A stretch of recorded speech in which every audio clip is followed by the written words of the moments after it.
중국이 이란을 철저하게 배신했습니다. 미국의 미사일이 아닙니다. 1대1로 중국이 지은 거대한 대미 이란 국민 2만 명을 산채로 수장시켰습니다. 7층짜리 건물들이 단 3초 만에 찢겨나갔고 화려했던 도시는 끔찍한 진흙바다로 변해버렸습니다. 그런데 전 세계를 경악하게 만든 진짜 충격적인 사실, 수만 킬로미터 떨어진 대한민국이 무려 일주일 전에 이 완벽한 멸망을 경고했다는 겁니다. 중국은 비웃었습니다. 대국이 어찌 소국의 얄팍한 기술을 믿겠는가. 한국을 비웃은 대가는 너무나도 참혹했습니다. 진실을 은폐 시도했던 중국은 국제사회에서 개망신을 당했습니다. 처절한 지옥의 한복판에서 살아남은 프랑스 구조공학자의 충격적인 고발을 시작합니다. 7층 쇼핑몰 천장이 무너져 내리는데 걸린 시간은 단 3초였습니다. 그 3초 만에 200명의 사람들이 콘크리트 더미 아래로 흔적도 없이 사라졌습니다. 폭탄이 떨어진 것이 아니었습니다. 우리가 짓고 있던 댐 아래에서 새어나온 물이 도시를 삼키고 있었던 것입니다. 저는 마티아스 르블랑입니다. 30년 넘게 파리 에펠타워와 두바이 부르즈 할리파 등 세계적인 건축물을 다뤄온 구조공학자죠. 제가 파견된 곳은 일촉즉발의 전운이 감돌던 이란 후제스탄주였습니다. 그곳 사막 한가운데서는 중국이 주도하는 초대형 댐 건설이 한창이었습니다. 서방의 제재를 뚫고 1대1로의 위용을 증명하겠다는 야심찬 프로젝트였죠. 중국 측 현장 책임자 장원리는 대국의 완벽한 기술력을 매일같이 자랑했습니다. 하지만 그 거대한 환상은 댐 하류 도시에 있는 쇼핑몰에서 산산조각 났습니다. 그날은 하류 도시에서 열린 프로젝트 합동 점검 회의를 마치고 현지 동료들과 늦은 저녁을 먹고 있었습니다. 미세한 진동이 식당의 샹들리에를 흔들었습니다. 30년 경력의 직감이 미친 듯이 비명을 질렀죠. 밖에서 터지는 공습 경보나 폭탄의 진동이 아니었습니다. 건물을 버티는 하중 자체가 무너지는 끔찍한 신호였습니다. 하얀 천장에 거미줄 같은 실금이 무섭게 퍼져나갔습니다. 1초, 2초, 다들 밖으로 나가요. 건물이 무너집니다. 제가 피를 토하듯 소리친 순간 고막을 찢는 굉음과 함께 바닥이 푹 꺼졌습니다. 단 3초, 그 짧은 시간에 화려했던 식당은 거대한 시멘트 무덤으로 변했습니다. 저는 본능적으로 기둥 뒤로 몸을 던졌고 비상구를 향해 짐승처럼 내달렸습니다. 6층, 5층, 4층, 제 등 뒤로 각 층의 바닥이 거대한 프레스에 짓눌리듯 쾅쾅쾅 납작하게 압축되었습니다. 소위 말하는 팬케이크 붕괴였습니다. 사방은 잿빛 먼지로 아무것도 보이지 않았고 살려달라는 비명이 가득한 지옥이었죠. 허파가 찢어질 듯 기침을 하며 밖으로 빠져나왔을 때 7층 쇼핑몰은 단 2층 높이로 처참하게 뭉개져 있었습니다. 하지만 진정한 공포는 이제부터였습니다. 쇼핑몰 붕괴의 엄청난 충격파가 땅을 강타하자 바로 옆에 서 있던 25층짜리 주상복합 아파트마저 기괴한 각도로 기울기 시작했습니다. 건물 외벽 전체에 거대한 X자 모양의 균열이 쩍하고 갈라졌습니다. 전단 파괴, 건물이 자체 무게를 이기지 못하고 옆으로 찢어지며 꺾이는 가장 치명적인 붕괴 현상이었습니다. 17층 발코니에서 아이를 껴안은 여성과 눈이 마주친 찰나 25층 건물이 거대한 고목나무가 쓰러지듯 옆으로 곤두박질 쳤습니다. 쿠구궁하는 세상이 멸망하는 듯한 굉음과 함께 그녀의 비명마저 먼지 구름 속으로 완전히 사라졌죠. 넋을 잃고 주저앉은 제 시선을 사로잡은 것은 따로 있었습니다. 쩍 갈라진 아스팔트와 부서진 맨홀, 뚜껑 사이로 시커먼 흙탕물이 화산의 간헐천처럼 무섭게 솟구쳐 오르고 있었습니다. 구조공학자인 저는 그 물기둥의 끔찍한 의미를 단번에 알았습니다. 집안 액상화, 저 멀리 댐 상류의 거대한 물줄기가 땅속으로 파고들어 이 도시의 집안 전체를 묽은 진흙탕으로 녹이고 있다는 뜻이었습니다. 수십 년 전 수만에서 최대 20만 명 이상의 목숨을 앗아간 것으로 추정되는 중국 반차오댐 붕괴 참사, 그 끔찍한 악몽의 전조 증상과 소름 끼치도록 똑같았습니다. 폭격보다 더 무서운 대재앙의 타이머가 이미 소리 없이 작동하고 있었습니다. 뜬 눈으로 지옥 같은 밤을 지새우고 다음날 아침 현장 사무소로 출근했습니다. 밖에서는 이란군의 방공망 사이렌 소리가 도시를 찢어놓고 있었죠. 하지만 중국 책임자 장원리는 어제의 참사를 그저 전시 상황 속 노후 건물의 결함이라고 축소하고 은폐하기 급급했습니다. 도저히 믿을 수 없는 현실에 분노하며 모니터를 켰을 때 이메일 알림이 하나 울렸습니다. 발신자는 전혀 예상치 못한 낯선 이름이었습니다. 한국 K워터 수석연구원 강태경 박사. 국제댐 안전 네트워크에 등록된 현장 기술진에게 일괄 발송된 긴급 경고 이메일이었습니다. 제목은 이란 후제스탄댐 긴급 상황 경고. 떨리는 손으로 메일을 열어본 저는 화면에 뜬 방대한 데이터를 본 순간 심장이 멎는 줄 알았습니다. 수천 킬로미터 떨어진 한국의 한 과학자가 현장에 저조차 막연히 두려워하던 거대한 죽음의 퍼즐을 완벽한 데이터로 맞춰내고 있었습니다. 하지만 이 소름 돋는 경고장은 앞으로 빗발치는 미사일 속에서 벌어질 치열한 진실 공방의 시작에 불과했습니다. 강태경 박사가 보낸 이메일에 첨부된 상세 데이터를 저는 덜덜 떨리는 손으로 하나하나 확인해 나갔습니다. 수만 킬로미터 떨어진 동방의 나라 대한민국. 그곳의 수자원 공사 소속 강태경 박사가 보낸 이 경고는 단순한 우려 섞인 편지가 아니었습니다. 그것은 곧 다가올 거대한 죽음에 대한 완벽한 예언이자 그 누구도 부인할 수 없는 서늘한 과학적 증명이었죠. 한국의 최첨단 인공지능 수자원 예측 시스템인 와미스가 분석한 결과는 구조공학자인 제 눈으로 보아도 경이로울 정도로 정교했습니다. 현재 남쪽 바다에서 발생한 두 개의 거대한 태풍이 서로를 끌어당기는 기형적인 후지와라 효과를 일으키며 아무도 예측하지 못한 경로로 댐을 향해 돌진하고 있다는 분석이었습니다. 그로 인해 단 7일 만에 이 사막 도시에 무려 1200mm라는 상상조차 할 수 없는 기록적인 물폭탄이 쏟아질 것이며 댐이 임계수위에 도달해 무너져 내릴 확률은 85%라고 명시되어 있었습니다. 기상 예측에서 85%라는 수치는 사실상 100%, 즉 반드시 일어날 확정된 미래나 다름없었습니다. 무엇보다 저를 가장 공포스럽게 만든 것은 어제 제가 두 눈으로 직접 목격했던 쇼핑몰 연수의 붕괴 사고에 대한 분석이었습니다. 강태경 박사의 데이터는 이미 댐 상류의 거대한 수압을 이기지 못한 물줄기가 지하 안반의 미세한 틈을 뚫고 도시의 집안으로 쏟아져 들어오고 있다는 것을 완벽하게 짚어내고 있었습니다. 수십 년 전 수만 명 이상을 수장시켰던 중국 반차오댐 참사 3일 전 집안이 물을 먹고 녹아내리며 건물들이 무너졌던 그 끔찍한 전조 현상의 패턴과 단 1%의 오차도 없이 일치한다는 뜻이었습니다. 저는 지체할 시간이 없었습니다. 황급히 30여 장에 달하는 분석 데이터를 인쇄한 뒤 서류 뭉치를 움켜쥐고 중국 측 현장 총괄 책임자인 장원린의 집무실로 뛰쳐 올라갔습니다. 창밖으로는 이란군의 방공망 사이렌이 미친 듯이 울려 퍼지고 하늘에는 요격 미사일들이 뿜어내는 매연이 가득했지만 제 머릿속에는 오직 댐이 무너진다는 사실 하나뿐이었습니다. 장원린의 집무실 문을 거칠게 열고 들어갔을 때 그는 너무나도 평온한 얼굴로 고급 찻잔을 들이켜고 있었습니다. 한쪽 벽면에는 그들이 자랑하는 1대1로의 거대한 지도가 과시하듯 걸려 있었죠. 장 소장님, 지금 차를 마실 때가 아닙니다. 당장 댐의 배수로를 전부 열고 하류 도시의 2만 명 주민들을 대피시켜야 합니다. 제가 거친 숨을 몰아쉬며 책상 위로 한국에서 날아온 와미스 데이터를 쾅 하고 내려놓았습니다. 장원린은 불쾌한 표정으로 저를 올려다보더니 서류를 집어 들었습니다. 하지만 그는 데이터의 그래프나 수치에는 시선조차 주지 않은 채 발신자의 소속만을 확인하고는 헛웃음을 쳤습니다. 르블랑 박사, 지금 제정신입니까?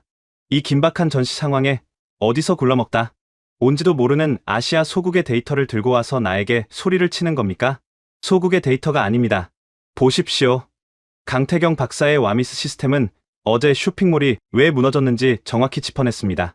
당장 7일 안에 1200mm의 비가 올 겁니다. 우리 댐은 그 수압을 절대 버티지 못합니다. 무너질 확률이 85%라고요. 제 절박한 외침에도 불구하고 장원리는 서류 뭉치를 제 얼굴을 향해 신경질적으로 집어 던졌습니다. 하얀 종이들이 그의 붉은 카펫 위로 힘없이 흩어졌습니다. 닥치십시오. 대국이 어찌 소국의 얄팍한 기술을 믿겠습니까?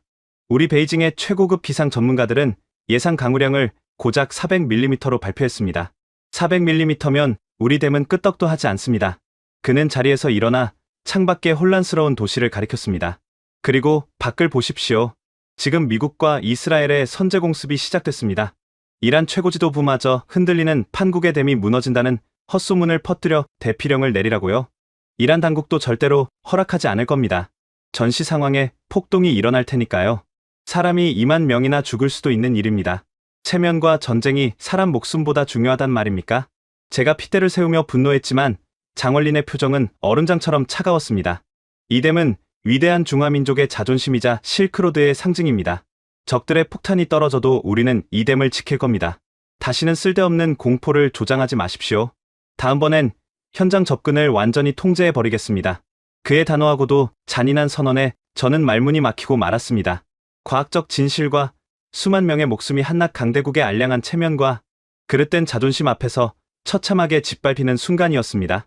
그들은 자신들이 만들어낸 거대한 콘크리트 장벽이 자연을 완벽하게 통제할 수 있다고 맹신하고 있었습니다.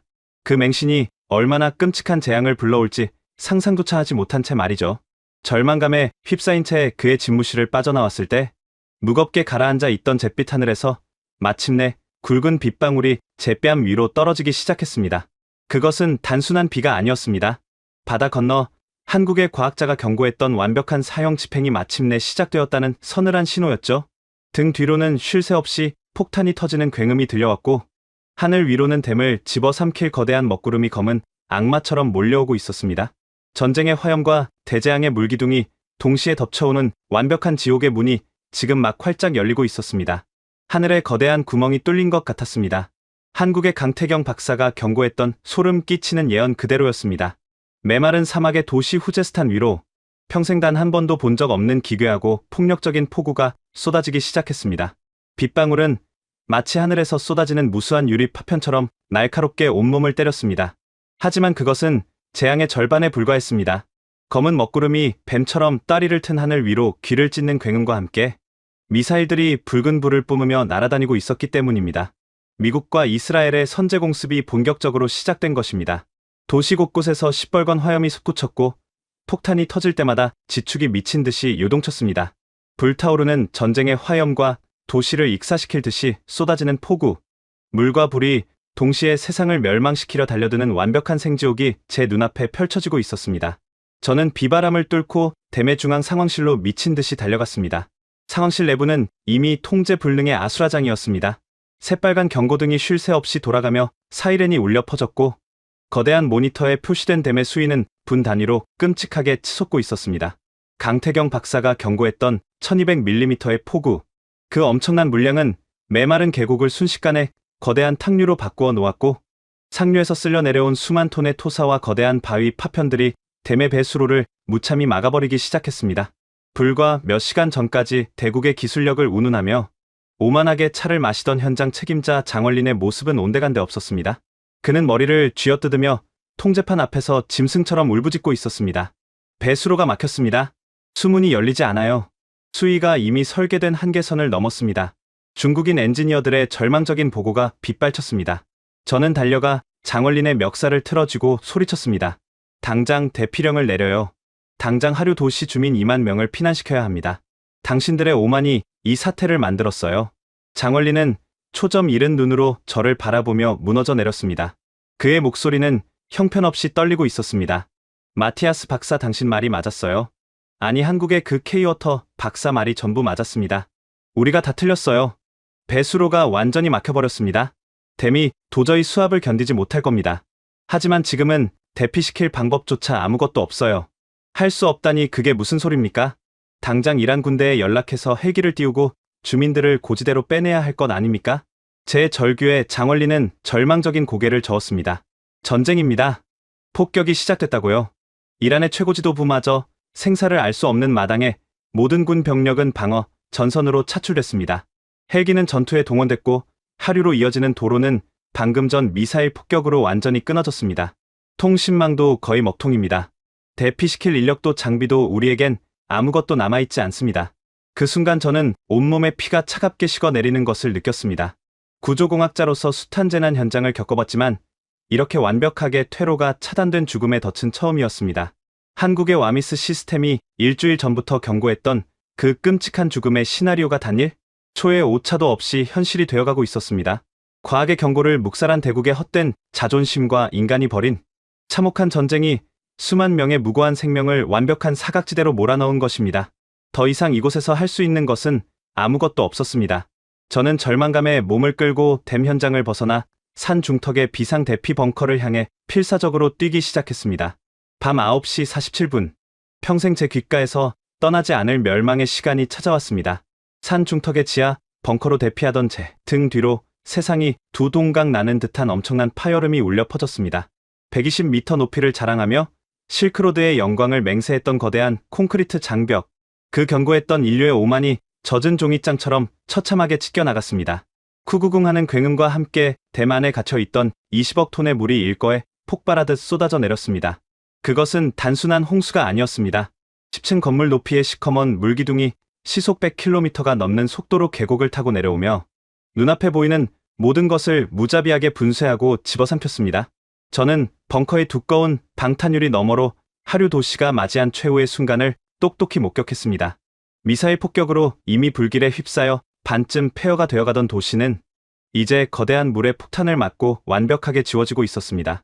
불타는 건물들 위로 20억 톤의 흙탕물이 덮쳐들자 거대한 수증기 기둥이 버섯구름처럼 솟아올랐습니다. 전쟁의 화마를 피해 무너진 건물 잔해 속에서 서로를 끌어안고 숨죽여 울고 있었을 수많은 아이들과 부모들, 살려달라는 마지막 비명조차 거대한 탕류 소리에 파묻혀 버렸습니다. 미국과 이스라엘의 폭탄이 부수어 놓은 도시 위로 중국의 오만이 빚어낸 거대한 흙탕물이 무덤의 흙처럼 두껍게 덮여버렸습니다. 단 하룻밤 불과 몇 시간 만에 2만 명이라는 엄청난 생명이 잿빛 진흙 속으로 영원히 흔적도 없이 사라져 버렸습니다. 전쟁으로 죽은 사람보다 댐이 무너져 죽은 사람이 더 많다는 끔찍하고 기막힌 비극이 완성되는 순간이었습니다. 도시를 집어삼킨 거대한 소용돌이가 지나간 후 찾아온 것은 죽음보다 더 깊은 적막이었습니다. 빗소리 외에는 어떤 생명의 기척도 느껴지지 않는 끝없는 어둠 속에서 저는 깨달았습니다. 방금 전 제가 목격한 것은 단순한 재난이 아니라 인류가 스스로에게 저지른 가장 거대하고 수치스러운 학살이었다는 것을요. 하지만 이 끔찍한 지옥도가 끝이 아니었습니다.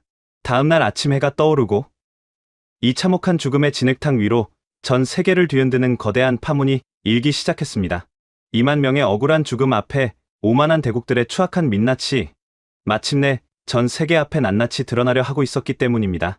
끝나지 않을 것 같던 그 참혹한 밤이 지나고 마침내 처참한 아침 해가 떠올랐을 때 제 눈앞에 펼쳐진 광경은 인간의 언어로는 도저히 설명할 수 없는 완벽한 지옥의 밑바닥이었습니다. 미사일이 핥히고 간 도시의 잿빛 폐허 위로 20억 톤의 붉은 흙탕물이 거대한 바다를 이루고 있었죠. 화려했던 쇼핑몰도 수많은 사람들이 잠들어 있던 아파트들도 모두 끈적한 진흙의 심연 속으로 영원히 가라앉아 버렸습니다. 2만 명. 단 하룻밤 사이에 이 사막의 도시에서 2만 명의 무고한 생명이 흔적도 없이 사라졌습니다. 밤새 하늘에서 쏟아졌던 미국과 이스라엘의 첨단 미사일 폭격으로 사망한 사람의 수보다 오만한 대국이 지어 올린 댐이 무너지면서 수몰된 사람의 수가 수십 배는 더 많았다는 사실은 인간의 맹신이 얼마나 끔찍한 결과를 초래하는지 보여주는 기막힌 모순이었습니다. 구조공학자로서 30년을 살아오며 수많은 붕괴 현장을 겪었지만 이토록 거대하고 폭력적인 죽음 앞에서는 제 자신이 한없이 작고 무력하게 느껴졌습니다. 저는 진흙탕에 무릎을 꿇은 채 구조할 수 있는 단 한 명의 생존자라도 찾기 위해 허망하게 소리를 질렀지만 돌아오는 것은 메마른 사막 바람 소리와 멀리서 간헐적으로 들려오는 폭격기의 기분 나쁜 엔진 소리뿐이었습니다. 하지만 이 참혹한 죽음의 침묵은 그리 오래가지 않았습니다. 폭격이 소강 상태에 접어든 새벽 이란군 공병대가 임시 위성 중계기를 설치하며 간신히 외부와의 통신선 하나가 살아났고 살아남은 외신 기자들을 통해 된 붕괴 참사의 끔찍한 영상이 전 세계로 타전되기 시작하자 전 지구적인 분노와 경악이 들불처럼 번져나갔기 때문입니다. 참사 발생 불과 몇 시간 뒤 영국의 BBC와 미국의 CNN 등 세계 최고의 언론 매체들은 정규 방송을 전면 중단하고 이란의 참사 소식을 긴급 속보로 쏟아냈습니다. 그런데 전 세계를 진짜 충격에 빠뜨린 것은 2만 명이 수몰되었다는 끔찍한 결과 그 자체가 아니었습니다. 시청자 여러분, 지금 이란에서 벌어진 이 비극은 피할 수 없는 자연재해가 아니었습니다. 놀랍게도 이 끔찍한 대재앙을 정확히 일주일 전에 완벽한 수치로 경고한 나라가 있었습니다. CNN의 베테랑 앵커가 떨리는 목소리로 화면에 띄운 것은 바로 제가 장얼린의 집무실에 집어 던졌던 그 서류였습니다. 수만 킬로미터 떨어진 동방의 나라 대한민국, K워터의 수석연구원 강태경 박사가 전송했던 와미스 시스템의 분석 리포트가 전 세계 생방송 전파를 타고 낱낱이 공개된 것입니다. 화면에는 한국의 인공지능이 짚어낸 1200mm의 폭우 예측치와 임계수위 도달 확률 85%라는 소름 끼치도록 정확한 숫자가 선명하게 빛나고 있었습니다. 심지어 제가 목격했던 쇼핑몰 연쇄 붕괴, 사고가 집안 액상화로 인한 댐 붕괴의 전조 현상이었다는 과학적 증명까지 모두 공개되었죠. 한국의 뛰어난 기술력은 댐 현장 근처에도 가지 않고 위성 데이터와 수문 분석만으로 이 거대한 죽음의 시나리오를 단 1%의 오차도 없이 완벽하게 읽어냈던 것입니다. 전 세계의 여론은 곧바로 걷잡을 수 없는 분노로 폭발했습니다. 비난의 화살은 즉각 참사를 은폐하고 경고를 묵살했던 중국 당국을 향해 빗발치듯 쏟아졌습니다. 실크로드의 영광이자 위대한 일대일로의 상징이라며 전 세계에 과시했던 그들의 거대한 댐은 수만 명을 수장시킨 종이호랑이에 불과했다는 치욕적인 조롱이 쏟아졌습니다. 서방의 언론들은 앞다투어 장얼린을 비롯한 책임자들이 체면을 지키기 위해 대피령을 막고 한국의 경고를 얄팍한 기술이라며 비웃었던 사실을 대서특필했습니다. 미국의 뉴욕타임스는 일면 머리 기사를 통해 대국의 오만과 맹신이 2만 명의 생명을 어떻게 학살했는지 맹렬하게 규탄하며 책임자들의 국제 전범 재판 회부를 촉구하기에 이르렀습니다. 중국 정부는 외신들의 쏟아지는 질문에 굳게 입을 다물며 변명조차 하지 못한 채 국제사회에서 돌이킬 수 없는 치명적인 망신과 고립을 자초하고 말았죠. 반면 대한민국의 위상은 그 어느 때보다 찬란하게 빛나고 있었습니다. 압도적이고 완벽한 기술력으로 인류 최악의 재앙을 예견했던 그 작지만 강한 나라의 이름이 전 세계인들의 입에 오르내리기 시작했습니다. 유럽과 미국의 기상학자들은 앞다투어 한국의 와미스 시스템이 도달한 기술적 성취의 경의를 표하며 자신들의 안일함을 반성했습니다. 그렇게 온 세상이 중국을 향한 분노와 한국을 향한 경외감으로 끓어오르고 있을 때였습니다. 전쟁의 포화 속에서 모든 것이 끝났다고 생각했던 바로 그 순간 상상조차 하지 못한 놀라운 소식이 제 귀를 의심하게 만들었습니다. 바다 건너 대한민국 정부가 전 세계를 향해 긴급 성명을 발표했다는 것이었죠. 그것은 단순히 자신들의 예측이 맞았다는 승리의 선언이 아니었습니다. 전 세계 그 어떤 강대국도 심지어 동맹국인 미국조차 결코 상상하지 못했던 미치도록 무모하고 가슴 뜨거운 결정이었습니다. 아무도 손을 내밀지 않는 이 처참한 죽음의 땅을 향해 대한민국이 움직이기 시작한 것입니다. 2만 명의 무고한 생명을 앗아간 참혹한 진흙탕 속에서 저는 국제연합의 낡은 단파 라디오에 간절히 귀를 기울이고 있었습니다. 이란의 모든 통신망이 끊어진 절망적인 상황 속에서 바다 건너 들려오는 세계의 소식은 참으로 잔인하고 냉혹했습니다. 참사 소식이 전 세계를 뒤흔들고 있던 바로 그 시각, 각국의 정치인들은 자국에 미칠 외교적 득실을 따지며 주파나를 튕기기에 바빴습니다. 그리고 그 외교적 전쟁의 한가운데에는 인류 역사에 영원히 기록될 믿을 수 없는 사투를 벌이고 있는 한 나라가 있었습니다. 바로 제게 사형 선고와도 같았던 완벽한 경고장을 보냈던 나라 대한민국이었습니다. 당시 이란은 대한민국의 우방국이 전혀 아니었습니다. 오히려 적국에 가까운 매우 껄끄럽고 위험한 관계였죠. 과거 이란은 무장 병력을 동원해 호르무즈 해협을 지나던 대한민국의 민간 선박을 무력으로 납포한 적이 있었고 수조 원에 달하는 대한민국의 막대한 수출 대금을 오랜 기간 묶어두고 동결시켜 양국 간의 감정의 골은 깊게 패어 있었습니다. 이란의 평범한 시민들조차 대한민국을 미국의 철저한 동맹국이라며 적대시하는 분위기가 팽배했습니다. 무엇보다 가장 치명적이고 절대적인 장애물은 바로 전쟁 그 자체였습니다. 지금 이란의 잿빛하늘 위로 무자비한 폭탄을 쉴 새 없이 쏟아붓고 있는 나라는 다름 아닌 대한민국의 가장 강력한 혈맹인 미국이었습니다. 미국 워싱턴의 백악관에서는 대한민국 정부를 향해 노골적이고 강력한 외교적 압박을 가해왔습니다. 미국의 고위 관료들은 언론을 통해 동맹국이 적국을 돕기 위해 나서는 것은 진행 중인 군사작전의 심각한 혼선을 초래할 뿐만 아니라 외교적으로도 절대 용납할 수 없는 부적절한 행위라는 서늘한 경고장을 날렸습니다. 정치적으로 냉정하게 계산기를 두드려본다면 대한민국은 그저 자신들의 와미스 시스템이 얼마나 완벽했는지 전 세계에 증명한 것만으로도 이미 엄청난 국제적 위상과 이득을 챙긴 셈이었습니다. 굳이 동맹국인 미국의 날 선 눈치를 보며 빗발치는 미사일 속으로 자국민을 사지로 몰아넣을 이유는 단 하나도 없었습니다. 오히려 이란의 비극을 모른 척 외면하며 유감? 성명 하나를 발표하는 것이 가장 합리적이고 안전한 외교적 정답이었습니다. 하지만 바다 건너 그 작고 강인한 나라는 전 세계 강대국들이 들이미는 그 얄팍한 정치적 계산기를 단숨에 박살내버렸습니다. 참사 발생 이틀째 되던 날 대한민국 용산 대통령실 브리핑룸에 수많은 내외신 기자들이 운집했습니다. 텔레비전 화면을 통해 단상에 오른 사람을 본 순간 저는 벅차오르는 감정을 주체할 수 없었습니다. 다름 아닌 대통령의 긴급 요청으로 현장 상황을 브리핑하기 위해 단상에 선 와미스 시스템의 주역 수석연구원 강태경 박사였습니다. 수많은 카메라 플래시가 눈부시게 터지는 가운데 그녀는 준비된 기술 보고를 넘어 더 이상 감정을 억누르지 못하고 마이크를 움켜쥐었습니다. 단호하고도 피 끓는 목소리가 브리핑룸을 뒤흔들었습니다.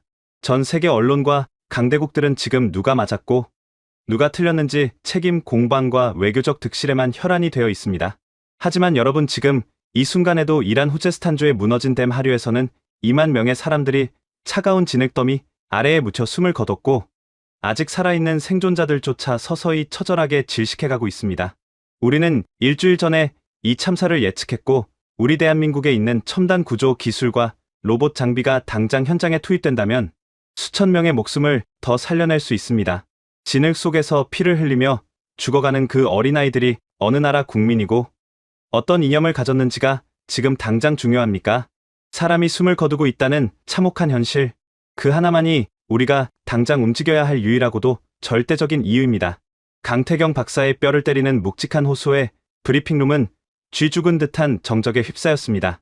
그리고 이어 마이크를 잡은 대한민국 대통령의 입에서 나온 선언은 전 세계 외교가를 완벽한 충격과 경외감에 빠뜨리기에 충분했습니다. 우리 대한민국의 건국 이념은 홍익인간입니다. 널리 세상을 이롭게 하라. 4,000년이 넘는 세월 전 우리 조상들이 처음 척박한 땅에 나라를 세우며 뼈에 새긴 이 거룩한 정신은 숱한 전쟁과 가난을 이겨낸 지금 이 순간에도 우리 피 속에 살아 숨쉬고 있습니다. 미국 정부와 국제사회에 분명히 전합니다. 우리의 구조대 파견은 결코 군사적 행위도 정치적 개입도 아닙니다. 오직 생명을 구하기 위한 순수한 인도주의적 지원입니다. 물에 빠져 죽어가는 아이를 구하는데 그 아이 부모의 국적이 적국인지 우방국인지 묻는 야만적인 짓을 우리는 결코 하지 않을 것입니다. 대한민국은 지금 즉시 이란 참사 현장에 국가급 최정예 긴급 구조대를 파견합니다. 그것은 강대국들의 눈치를 보며 비겁한 침묵을 지키던 전 세계의 위선을 단숨에 깨부수는 위대하고도 미친 결단이었습니다. 미사일이 날아다니는 적국을 향해 오직 사람을 살리겠다는 일념 하나로 국가의 명운을 건 파병을 전격적으로 결정한 것입니다. 단파 라디오를 통해 그 위대한 선언을 듣고 있던 저희 두 눈에서는 어느새 뜨거운 눈물이 쉴 새 없이 흘러내리고 있었습니다. 절망뿐이던 이 생지옥에 마침내 거룩한 기적이 출발했다는 벅찬 안도감 때문이었습니다. 그로부터 불과 몇 시간 뒤 120명의 대한민국 최정예 긴급 구조대원과 와미스 이동형 시스템, 첨단 수중 탐색 로봇을 가득 실은 육중한 군용 수송기 세대가 인천공항의 활주로를 거칠게 박차고 날아올랐습니다. 그들의 목적지는 요격 미사일이 밤하늘을 붉게 물들이며 쉴 새 없이 터져나가는 죽음의 영공 이란 후제스탄이었습니다. 동맹국의 전투기가 폭탄을 투하하는 바로 그 지옥의 심장부를 향해 폭탄 대신 생명을 싣고 날아가는 믿을 수 없는 비행이 지금 막 거대한 굉음과 함께 시작되고 있었습니다. 하늘은 여전히 피비린내 나는 전쟁의 화염으로 붉게 물들어 있었습니다.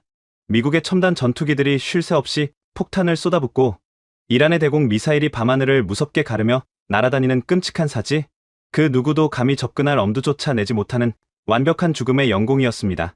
하지만 그 무자비한 십자포화가 오가는 잿빛, 하늘을 뚫고 믿을 수 없는 거대한 비행체 세대가 굉음을 내며 모습을 드러냈습니다.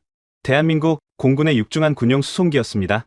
동맹국인 미국의 거센 압박과 당장이라도 요격, 미사일에 격추될 수 있는 극도의 군사적 위협조차 생명을 향한 그들의 거룩한 비행을 막지 못했습니다. 적의 레이더를 피하기 위해 지면과 닿을 듯 아슬아슬하게 저공 비행을 감행하는 수송기의 날개 바로 옆으로 시뻘건 미사일들이 빗발치듯 스치고 지나갔습니다. 단 1초의 실수만으로도 120명의 목숨이 공중에서 산산조각 날 수 있는 미친 짓이었습니다. 그러나 꼬리 날개에 선명하게 새겨진 태극 마크는 단 한 치의 흔들림도 없이 이란 후제스탄의 공항을 향해 무섭게 하강했습니다. 폭격으로 크게 파손되었지만 이란군 공병대가 응급으로 복구해낸 활주로의 한 구간, 귀를 찢는 마찰음과 함께 수송기가 간신히 멈춰서고 거대한 램프 도어가 열렸습니다. 칠흑 같은 어둠과 매캐한 화약 냄새를 뚫고 가장 먼저 쏟아져 나온 것은 강렬한 서치라이트 불빛이었습니다. 그리고 그 눈부신 불빛 속에서 120명의 대한민국 최정예 긴급 구조대원들이 지옥의 땅으로 결연하게 발을 내디뎠습니다. 그들의 표정에는 포탄에 찍힐지도 모른다는 전쟁에 대한 공포도 여기저기 널브러진 시신들이 뿜어내는 죽음의 두려움도 없었습니다. 오직 단 한 명의 생명이라도 더 진흙 속에서 건져내겠다는 압도적인 사명감만이 타오르고 있었죠. 선두에 선 인물은 수많은 국제 재난 현장에서 숱한 기적을 만들어낸 베테랑 한석영 대장이었습니다. 그의 날카로운 지휘 아래 120명의 대원들은 일사불란하게 움직였습니다. 수송기 안에서는 한국이 전 세계에 자랑하는 와미스 이동형 시스템과 집안 탐지 레이더, 그리고 탁한 흙탕물 속에서도 생존자의 미세한 체온을 찾아낼 수 있는 최첨단 수중 탐색 로봇들이 쉴 새 없이 쏟아져 나왔습니다. 2만 명을 수장시킨 중국의 오만하고 부실했던 콘크리트 덩어리와는 차원이 다른 기술이었습니다. 사람을 죽이는 기술이 아니라 오직 인간의 생명을 살리기 위해 극한으로 단련된 진짜 압도적인 과학 기술이 지옥의 한복판에 전개되는 경이로운 순간이었죠. 하지만 기적을 품고 날아온 이들을 맞이한 것은 환영의 인사나 안도의 눈물이 아니었습니다. 20억 톤의 물이 쓸고 지나간 하류 도시는 그야말로 끝이 보이지 않는 끈적한 진흙탕의 바다였습니다. 폭격에 집이 부서지고 한순간에 가족을 잃은 이란의 생존자들은 넋을 잃고 유령처럼 폐허 위를 떠돌고 있었습니다. 그때 그들의 핏발선 눈에 들어온 것은 이질적인 유니폼을 입고 첨단 구조 장비를 전개하는 한국의 대원들이었습니다. 순간 이란 생존자들의 눈빛이 맹렬한 분노와 걷잡을 수 없는 적대감으로 이글거리기 시작했습니다. 그들의 시선에서 대한민국은 자신들의 머리 위로 이 끔찍한 폭탄을 떨어뜨리고 있는 철천지원수, 미국의 가장 강력한 동맹국이었으니까요. 차가운 진흙 속에서 내 부모와 자식의 시신조차 찾지 못해 피눈물을 흘리던 사람들에게 한국 구조대는 적군의 하수인 그 이상도 이하도 아니었습니다. 여기가 어디라고 기어들어와, 이 더러운 위선자들아. 당장 우리 땅에서 나가라. 누군가 찢어질 듯한 비명을 지르며 흙탕물 속에서 주먹만 한 돌멩이를 집어 던졌습니다. 그것이 끔찍한 신호탄이었습니다. 분노와 절망으로 이성을 잃은 수백 명의 이란 주민들이 미친 듯이 달려들기 시작했습니다. 그들은 날카로운 돌덩이와 끈적하고 더러운 진흙을 한국 구조대를 향해 마구잡이로 집어 던졌습니다. 너희들이 미국과 다를 게 뭐야? 폭탄을 던질 땐 언제고 이제 와서 누굴 구한다는 거야? 당장 꺼져버려. 어떤 이는 부러진 나뭇가지를 휘두르며 대원들을 위협했고, 어떤 이들은 악에 바친 얼굴로 구조대의 진입로를 몸으로 거칠게 막아섰습니다. 생명을 구하러 온 자들을 향해 죽일 듯이 달려드는 기막힌 폭력이 시작된 것입니다. 퍽하는 둔탁하고 끔찍한 소리가 울려 퍼졌습니다. 누군가 온 힘을 다해 던진 커다란 돌덩이가 한석영 대장의 안전모 위로 정통으로 꽂힌 것입니다. 충격으로 안전모가 깨지며 그의 이마에서 붉은 피가 터져 나왔습니다. 끈적한 선혈이 진흙 묻은 그의 뺨을 타고 뚝뚝 떨어졌죠.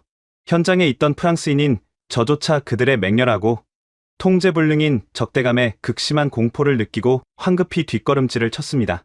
만약 이대로 유혈폭동으로 번진다면 총기 한 자루 없이 구조, 장비만 챙겨온 120명의 한국 대원들은 꼼짝없이 이 낯선 사지에서 억울하게 몰살당할 수도 있는 매우 아찔하고 위험한 상황이었습니다.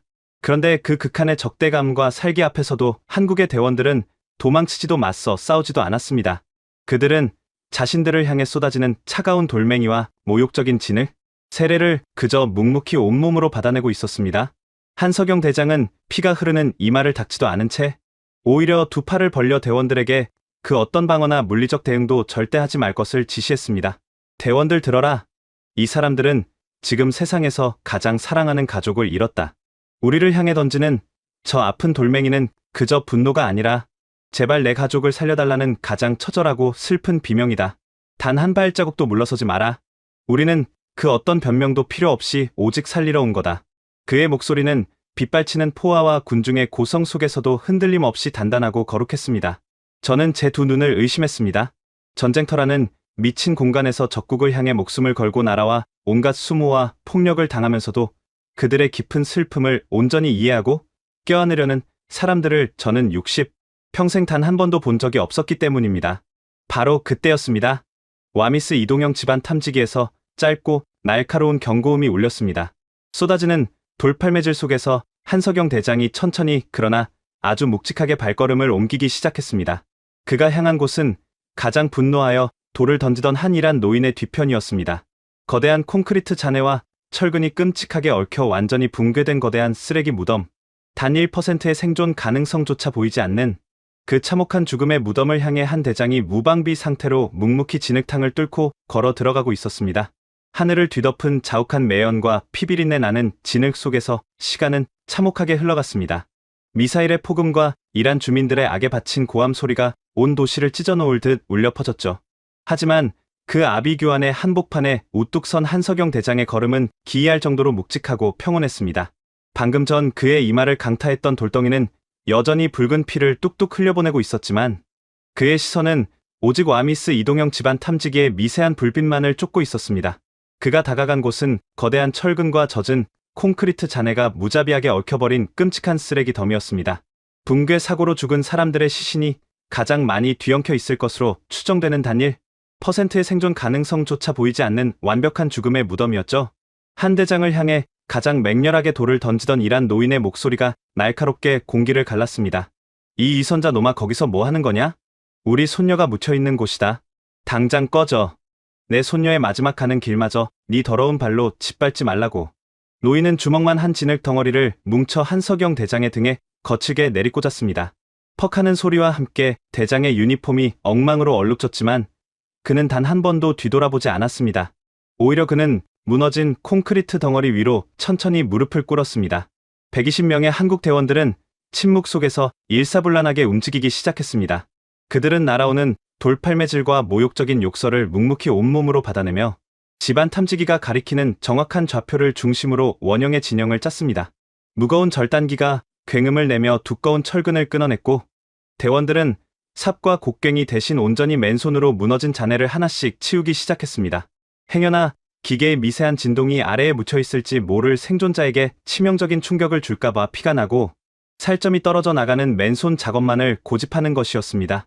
저 멀리 안전지대에 몸을 숨긴 채 이 모든 과정을 캠코더로 찍고 있던 이란 국영방송의 베테랑 기자 시마 모우센의 손끝이 파르르 떨리기 시작했습니다.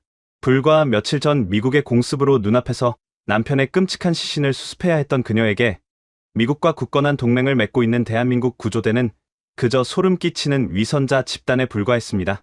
카메라 렌즈 너머로 그들을 노려보는 그녀의 눈빛에는 서늘한 적대감과 경멸만이 가득 차 있었죠. 하지만 렌즈 너머에서 벌어지고 있는 믿을 수 없는 광경은 그녀가 평생 취재하며 쌓아온 차가운 이성을 송두리째 무너뜨리고 있었습니다. 적국이라는 이유로 온갖 멸시와 폭력을 당하면서도 그 어떤 변명이나 분노도 없이 오직 진흙더미만을 파고 있는 저 미련하고 거룩한 사람들의 뒷모습. 시마의 차가웠던 심장 가장 깊은 곳에서 알 수 없는 거대한 파동이 일기 시작했습니다. 대장님, 신호가 잡힙니다. 3m 아래 미세한 호흡입니다. 탐지기를 쥐고 있던 대원의 외침에 한석영 대장의 움직임이 더욱 빨라졌습니다. 10손가락의 손톱이 모두 깨져나가고 피투성이가 된 맨손으로 그는 미친 듯이 젖은 흙을 파고 또 파내려갔습니다. 땀과 빗물 그리고 이마에서 흐르는 피가 뒤섞여 그의 시야를 가렸지만 그는 결코 멈추지 않았습니다. 그리고 칠흑 같은 흙구덩이 속에서 마침내 작은 기적이 모습을 드러냈습니다. 한 대장의 거친 손이 닿은 곳에 끈적한 진흙으로 범벅이 된 아주 작은 손 하나가 힘없이 늘어져 있었습니다. 순간 쏟아지던 돌팔매질과 악에 바친 욕설이 마법처럼 뚝 끊겼습니다. 숨소리조차 들리지 않는 기괴하고 거룩한 정적이 무너진 폐허 위로 무겁게 내려앉았습니다. 한 대장은 자신의 외투를 황급히 벗어 흙투성이가 된 어린 소녀의 차가운 몸을 조심스럽게 감쌌습니다. 조심조심 소녀를 안고 구덩이 밖으로 걸어 나온 그의 얼굴은 검은 진흙과 붉은 피로 범벅이 되어 누구인지조차 알아볼 수 없었습니다. 그는 덜덜 떨며 서 있는 이란 노인에게 다가가 작은 생명을 말없이 건넸습니다. 노인은 믿을 수 없다는 듯 벌벌 떨리는 두 손으로 아이를 받아 들었습니다. 아이는 창백한 얼굴로 눈을 감고 있었습니다. 모두가 절망의 탄식을 내뱉으려던 바로 그 찰나, 아이의 작은 가슴이 미세하게 오르내리더니 가녀린 기침 소리와 함께 힘겨운 숨을 토해내기 시작했습니다. 살아있었습니다. 단 1%의 기적조차 허락하지 않을 것 같았던 완벽한 죽음의 무덤에서 대한민국의 구조대가 기어이 생명을 멱살 쥐듯 끌어올린 것입니다. 오 알라시여, 제 손녀가 살아있습니다. 오, 내 사랑스러운 아가. 노인은 짐승처럼 울부짖으며 흙투성이 소녀를 가슴에 꽉 끌어안았습니다. 그리고 그는 방금 전까지 돌을 던지고 저주를 퍼부었던 피투성이가 된 한석영 대장의 진흙 묻은 군화 위로 풀썩 무릎을 꿇었습니다. 용서하십시오. 이 못난 늙은이를 제발 용서하십시오. 당신들은 천사입니다. 우리를 죽이러 온 적군이 아니라 신이 보내주신 위대한 천사입니다. 노인의 통곡 소리가 잿빛 하늘을 갈기갈기 찢어놓았습니다. 무너진 폐허 위에서 적대감에 불타오르며 돌을 쥐고 있던 수백 명의 이란 주민들의 손에서 돌멩이들이 힘없이 툭툭 떨어져 내렸습니다. 그들의 핏발선 눈동자에는 어느새 굵고 뜨거운 눈물이 쉴 새 없이 흘러내리고 있었습니다. 그 압도적이고 눈물겨운 인류의 현장을 캠코더에 담고 있던 시마 모우센 기자는 어느새 안전지대를 벗어나 구조 현장 가까이로 발걸음을 옮기고 있었습니다. 믿을 수 없는 광경에 이끌리듯 다가온 그녀는 결국 렌즈에서 눈을 떼고 그 자리에 털썩 주저앉아 소리내어 오열하고 말았습니다. 그녀가 평생을 믿어왔던 증오와 적대감의 견고한 벽이 저 먼 이방인들이 흘린 피와 땀 앞에서 종이장처럼 무참히 허물어지는 기적의 순간이었습니다. 하지만 이것은 앞으로 벌어질 거대한 기적의 아주 작은 서막에 불과했습니다. 다음날 인간이 버틸 수 있는 생존의 절대적인 골든타임이라는 72시간이 야속하게도 끝이 났고, 무너진 도시 전체에 짙은 절망과 체념의 그림자가 무겁게 드리워지기 시작했습니다. 생존 가능성 제로의 완벽한 묘지로 변해버린 깊은 지하 벙커에서 쏟아지는 토사와 추가 붕괴의 극한 위험을 무릅쓰고, 한 명의 한국 대원이 자신의 생명줄과도 같은 산소통을 기꺼이 벗어 던지는 또 다른 충격적인 헌신이 그들을 기다리고 있었습니다. 참사가 발생한 지 정확히 72시간이 지났습니다. 전 세계의 모든 재난 현장에서 생존자를 살아서 구출할 수 있는 마지막 마지노선이라고 부르는 잔인하고도 절대적인 시간, 생존의 골든타임이 마침내 끝나는 순간이었습니다. 무자비한 미사일 폭격 소리만이 이따금 정적을 깨는 가운데 끝없이 펼쳐진 거대한 진흙의 바다 위에는 무겁고 짙은 절망의 그림자가 짓누르기 시작했습니다. 아무것도 먹지 못하고 흙탕물 속에 갇혀 있던 사람들이 체온 저하와 탈수로 서서히 생명의 끈을 놓아버리는 시간. 이란 당국의 구조대원들조차 고개를 저으며 굴삭기를 동원해 무너진 잔해를 걷어내고 시신을 수습하는 작업으로 전환할 준비를 하고 있었습니다. 그것은 곧 아직 살아있을지도 모를 누군가에 대한 완벽한 포기이자 공식적인 사형 선고나 다름없었죠. 하지만 이란의 밤하늘을 밝히는 거대한 서치라이트, 불빛 아래에서 대한민국 구조대 120명의 눈빛은 단 한치의 흔들림도 없었습니다. 한석영 대장은 피로와 추위로 입술이 파랗게 질려 있었지만 결코 철수 명령을 내리지 않았습니다. 오히려 그는 한국에서 가져온 첨단 장비인 와미스 수중 탐색 로봇을 완전히 물에 잠겨버린 지하 3층 주차장 진입로를 향해 전진시켰습니다. 한치 앞도 보이지 않는 시커먼 흙탕물 속으로 작은 탐색 로봇이 잠수해 들어갔습니다. 밖에서 모니터를 숨죽여 지켜보던 대원들의 얼굴에는 극도의 긴장감이 감돌았습니다. 영상 속에는 뒤엉킨 철근과 처참하게 찌그러진 자동차들, 그리고 그 사이를 떠다니는 끔찍한 잔해들만이 가득했습니다. 로봇이 지하 2층을 지나 완전히 수몰된 지하 3층의 가장 깊은 구석으로 진입하던 바로 그 찰나였습니다. 대장님, 신호가 잡힙니다. 미세한 열감지입니다. 공기층이 있습니다. 모니터를 주시하던 통신대원의 목소리가 미친 듯이 떨렸습니다. 72시간이 지났지만 무너진 천장과 자동차 사이에 기적적으로 에어 포켓, 즉 공기층이 형성되어 있었고 그 안에 누군가 아직 살아 숨을 쉬고 있다는 뜻이었습니다. 지체할 시간이 단 1초도 없었습니다. 한석영 대장의 지시가 떨어지기 무섭게 2명의 한국 수중 구조대원이 무거운 잠수 장비를 메고 시커먼 흙탕물 속으로 몸을 던졌습니다. 한치 앞도 보이지 않는 탁한 물속을 더듬으며 그들은 뒤엉킨 철근 사이를 아슬아슬하게 통과해 마침내 수심 15m 아래의 좁은 공기층에 도달했습니다. 그곳에는 턱 밑까지 차오른 차가운 물속에서 창백하게 질린 젊은 엄마가 2명의 어린아이를 양팔에 꽉 끌어안고 있었습니다. 아이들은 이미 저체온증으로 의식을 잃어가고 있었고 엄마 역시 3일 동안 물 밖으로 아이들을 들어 올리느라 한계에 달해 눈조차 제대로 뜨지 못하는 절망적인 상태였습니다. 구조대원들이 여분의 산소 마스크를 꺼내 엄마와 아이들의 얼굴에 씌우려던 순간이었습니다. 화가가강하는 끔찍한 파열음과 함께 지하 주차장에 무너진 천장이 한 번 더 크게 흔들리며 무너져 내리기 시작했습니다. 추가 붕괴였습니다. 거대한 콘크리트 잔해가 물속으로 떨어지며 구조대원 한 명의 여분 산소통과 장비 연결줄을 무참히 끊어버리고 말았습니다. 위로 올라갈 수 있는 퇴로는 점점 막히고 있었고 수위는 무서운 속도로 차오르기 시작했습니다. 엄마와 2 아이를 모두 살려서 데리고 나가기에는 산소통이 절대적으로 부족했습니다. 의식이 없는 아이들이 물속을 잠수해서 빠져나가는 것은 불가능에 가까웠습니다. 무전기를 통해 상황을 전달받은 지상 상황실은 발칵 뒤집혔습니다. 이대로 가다가는 구조대원들마저 갇혀서 모두 수몰될 수 있는 최악의 위기였습니다. 그 끔찍한 찰나의 순간 구조 현장 가까이로 다가와 모니터 앞을 지키고 있던 시마 모우센 기자는 평생 잊지 못할 너무나도 충격적이고 위대한 장면을 목격하고 말았습니다. 모니터 속 흑백 영상 안에서 한국의 구조대원이 주저없이 자신의 얼굴에 쓰고 있던 메인 산소 마스크를 훌렁 벗어버린 것입니다. 그는 자신이 숨을 쉴 수 있는 유일한 생명줄인 산소 마스크를 의식을 잃어가는 꼬마 아이의 얼굴에 단단히 씌웠습니다. 그리고 산소통 자체를 완전히 풀어 엄마의 품에 단단히 결박해 주었죠. 자신은 맨몸으로 숨을 참고 이 끔찍한 흙탕물 미로를 빠져나가겠다는 죽음을 각오한 결단이었습니다. 안 돼. 당장 마스크를 다시 써. 당장. 지상에서 모니터를 보던 한석영 대장이 무전기에 대고 피를 토하듯 소리쳤지만 구조대원은 이미 통신 장비마저 벗어 던진 채 흙탕물 속으로 몸을 밀어넣고 있었습니다.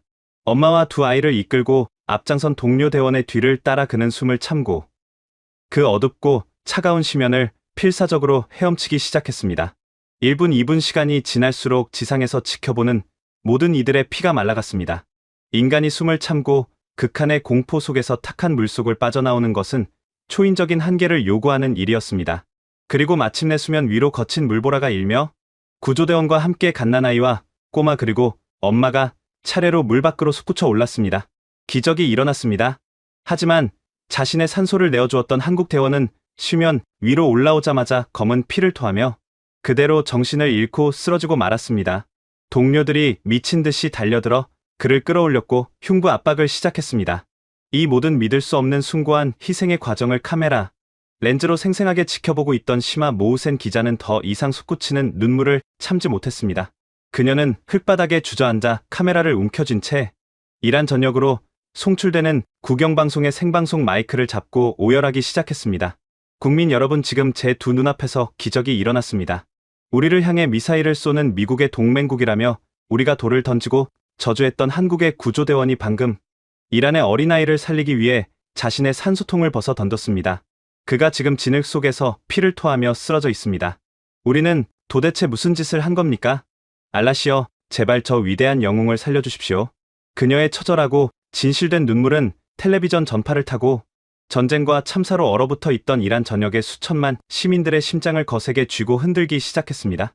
이념과 국경을 넘어 생명을 향해 자신의 목숨마저 기꺼이 던지는 그 경이로운 모습 앞에서 모든 적대감과 분노는 속절없이 무너져 내리고 있었습니다.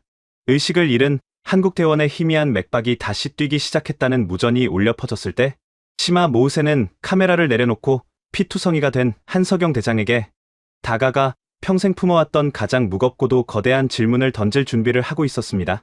의식을 잃었던 대원이 간신히 거친 숨을 토해내며 눈을 떴을 때 진흙탕 위로는 억눌렸던 안도의 한숨과 눈물이 터져 나왔습니다. 살아남은 이란의 엄마는 차가운 바닥에 엎드려 한국 대원의 진흙 묻은 군화에 입을 맞추며 통곡했습니다. 그것은 그 어떤 정치적 수사나 외교적 사과보다도 강력한 진심의 언어였습니다. 폭격의 굉음이 잠시 잦아든 고요한 밤, 흙투성이가 된 채 묵묵히 찢어진 유니폼을 바늘로 꿰매고 있는 한석영 대장. 앞으로 시마 모우센 기자가 천천히 다가갔습니다.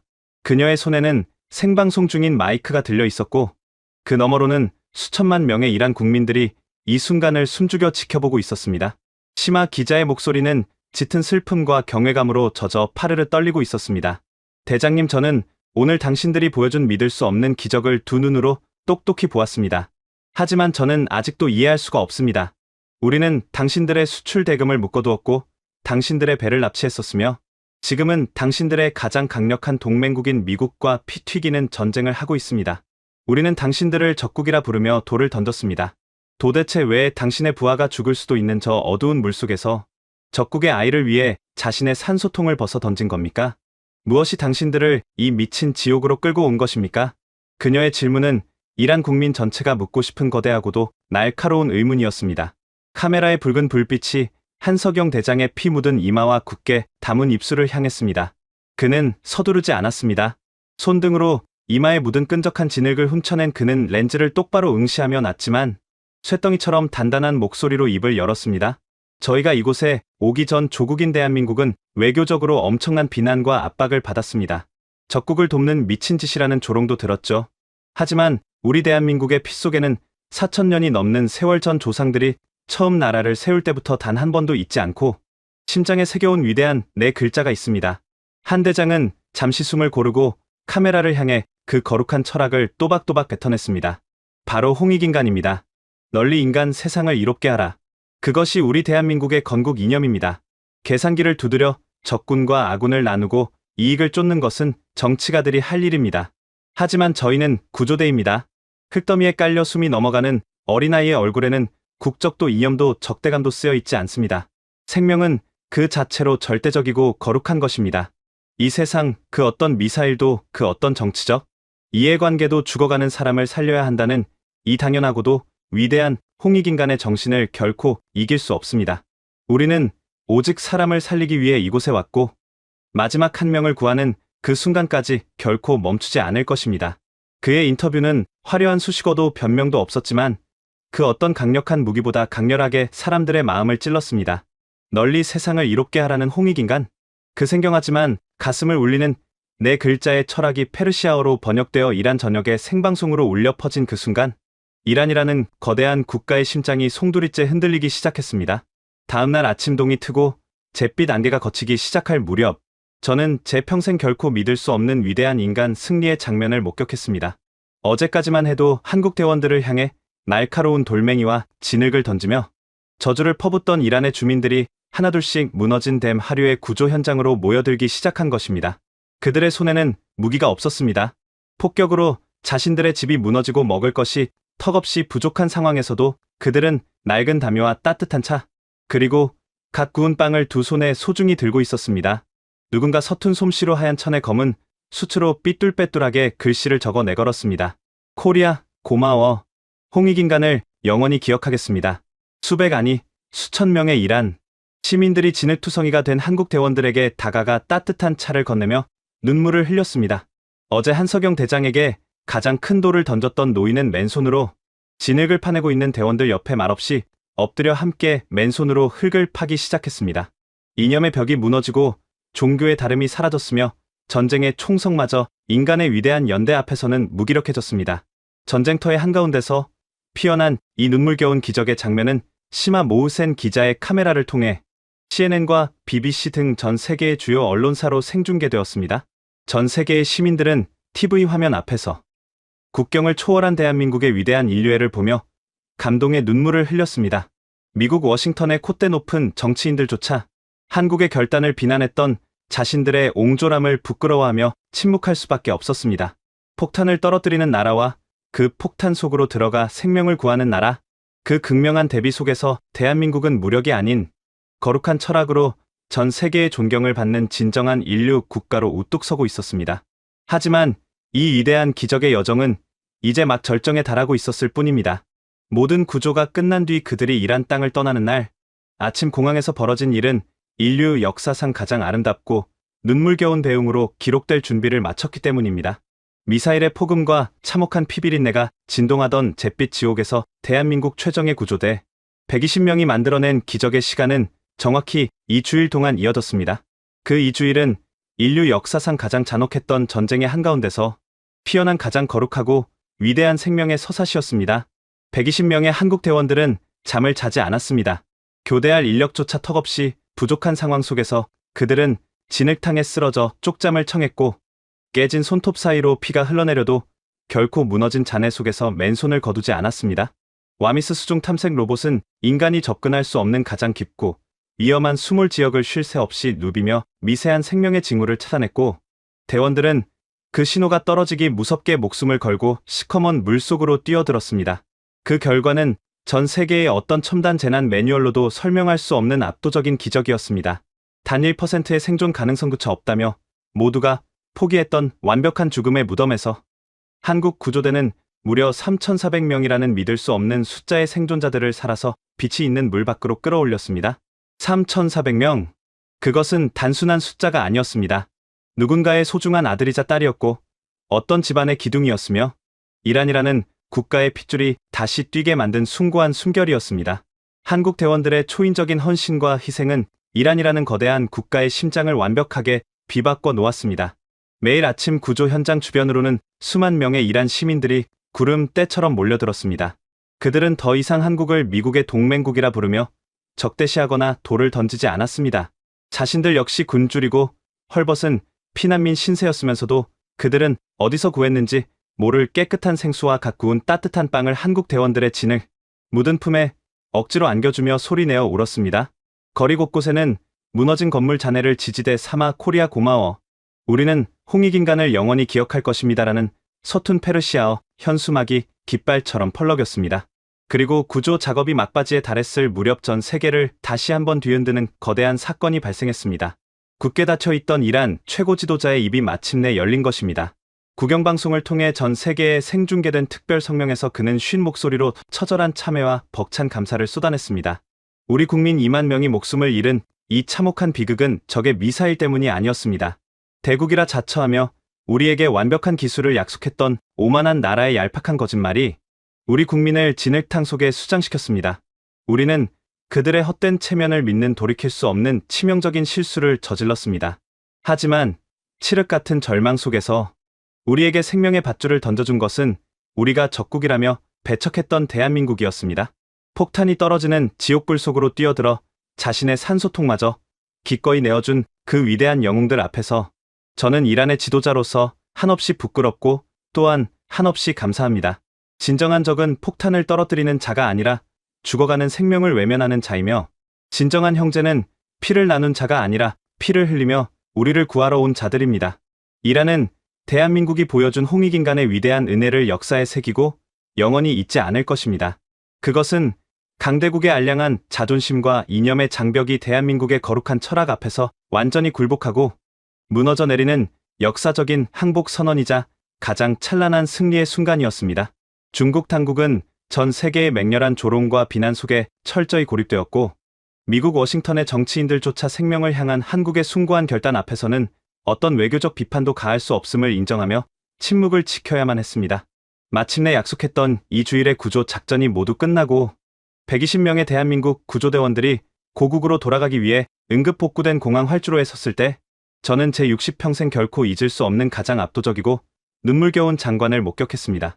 전쟁의 공포를 무릅쓰고 이란 전역에서 몰려든 수만 명의 시민들이 활주로 펜스를 에워싸고 있었습니다. 그들은 한국 구조대를 향해 일제히 두 손을 모으고 끊임없이 눈물을 쏟아내며 외치고 있었습니다. 코리아, 고마워. 영웅들이여 무사히 돌아가소서. 한석영 대장이 구조해냈던 흑투성이 소녀는 어느새 깨끗한 얼굴로 할아버지의 목마를 탄 채 한국 대원들을 향해 고사리 같은 손을 힘차게 흔들고 있었습니다. 피투성이가 되었던 한석영 대장과 120명의 대원들 역시 활주로에 도열하여 자신들을 향해 울부짖는 이란 시민들을 향해 깊이 고개를 숙이며 굵은 눈물을 흘렸습니다.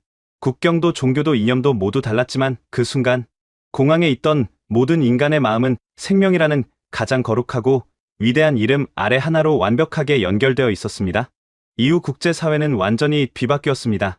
유엔은 2만 명을 학살한 중국의 부실한 건축 방식을 강력히 규탄하며 한국의 와미스 시스템을 전 세계 재난 예측의 새로운 공식 글로벌 표준으로 전격 채택했습니다. 이제 전 세계 수많은 국가들이 대한민국의 기술과 지혜를 빌려 두 번 다시 이 같은 참사가 반복되지 않도록 생명을 지키는 방어막을 세우고 있습니다. 저는 30년 동안 콘크리트와 철근으로 하늘에 닿을 듯한 세계 최고의 마천루들을 세워왔습니다. 저는 그것이 인간이 이룩할 수 있는 가장 위대한 기술이자 문명이라고 굳게 믿어 의심치 않았습니다. 하지만 미사일이 쏟아지는 이란의 진흙탕 한가운데서 저는 제가 평생 쌓아온 그 모든 콘크리트 장벽이 얼마나 부질없고 오만한 모래성인지 뼈저리게 깨달았습니다. 세상에서 가장 완벽하고 무너지지 않는 위대한 건축물은 차가운 시멘트나 철근으로 만들어지는 것이 아니었습니다. 적국을 향해 목숨을 걸고 나라가 기꺼이 자신의 산소통을 벗어 던지는 희생, 널리 세상을 이롭게 하겠다는 그 뜨거운 심장으로 쌓아 올린 대한민국의 홍익인간, 그네 글자야말로 그 어떤 미사일과 폭탄으로도 결코 무너뜨릴 수 없는 인류, 역사상 가장 견고하고 위대한 문명의 최정점이었습니다. 이것이 제가 지옥의 한가운데서 두 눈으로 똑똑히 목격한 대한민국이라는 나라의 진정한 기술이자 인류가 영원히 기억해야 할 위대한 영웅들의 살아있는 증언입니다. 여러분 지금까지 프랑스 공학자 마티아스 르블랑의 생생한 증언을 함께 하셨습니다. 어떠셨습니까? 2만 명의 참혹한 희생 120명의 대한민국 구조대, 그리고 72시간의 한계를 넘어선 3,400명이라는 기적. 폭탄이 쏟아지는 지옥 속에서 이방인 마티아스는 이렇게 증언했습니다. 가장 완벽한 기술은 콘크리트가 아니라 사람을 살리는 대한민국의 붉은 심장이었습니다. 강대국들이 비웃고 아무도 안 믿어줄 때 우리 대원들은 조용히 묵묵히 사지로 걸어 들어갔습니다. 극한의 공포 속에서도 자신의 산소통마저 기꺼이 내어주며 흙투성이가 되도록 밤을 지새운 숭고한 사투. 그리고 마침내 이념과 국경을 넘어 전 세계의 굴복과 존경을 이끌어냈습니다. 이 이야기가 더 많은 사람에게 닿아야 한다고 생각하신다면 지금 바로 이 영상을 공유해 주십시오. 여러분의 공유 하나가 폭탄보다 강한 대한민국, 홍익인간의 위대한 정신을 온 세상에 알리는 거대한 물결이 됩니다. 가슴이 뜨거워지셨다면 댓글에 홍익인간 한 단어만 남겨주십시오. 긴 이야기 들어주셔서 감사합니다.